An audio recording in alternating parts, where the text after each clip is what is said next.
Kam 10 vjet që kam ankth dhe panik dhe nuk nga ik me asnjë ilaç. A thua hoxha mund të më bëj durman? Njëherë duhet ta nisësh ti vet ilaçin e vetes tate. Ti, para se me shku ke hoxha, duhet i falësh Zotit, duhet i lutesh Zotit, duhet kërkosh prej Zotit.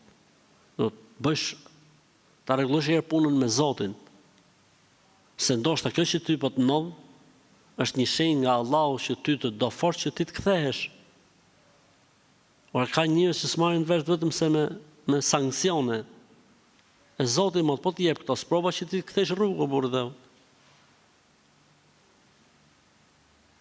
A mund të ketë ankth dhe panik një i cili falet Zotit natë për natë 2 orë, për shembull pyetje, i fal 5 vaktet, dhe çohet natë për natë falet 1 orë pa pushim. Po ku do të ri ankthi ke ky më burri dhe?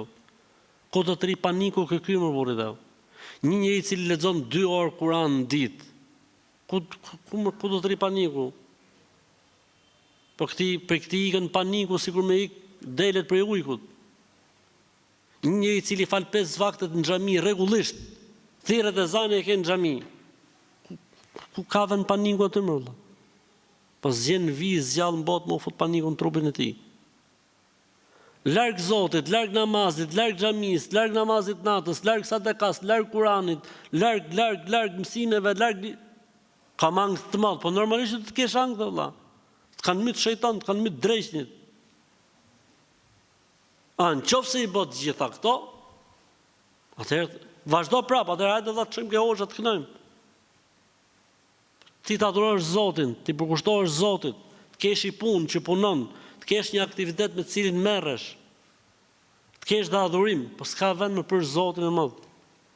Vallahi bilaj nuk ka ku të ri ankthi, paniku, stresi edhe kushëriri i tij. Për Zotin e madh, vallahi bilaj, për Zotin. Nëse njerëzit janë larg Zotit, madh, larg adhurimit, larg përkushtimit, normalisht që kush afrohen dreqnit dhe shejtanit. Një dreq dhe shejtan ka përgjegjësinë e ankthit, tjetri ka përgjegjësinë e fiksimeve, tjetri ka përgjegjësinë e tremës, tjetri ka përgjegjësinë e frikës, tjetri ka përgjegjësinë e stresit, tjetri ka përgjegjësinë e fobis ndaj kësaj, tjetri ka ndaj kësaj, tjetri edhe njeriu jeton si gogol, sikur më qenë mes pyllit. Ndriçohu me dritën e Zotit, adhuro Zotin, afroju Zotit, s'ka drejtë shejtan që mund të afrohet.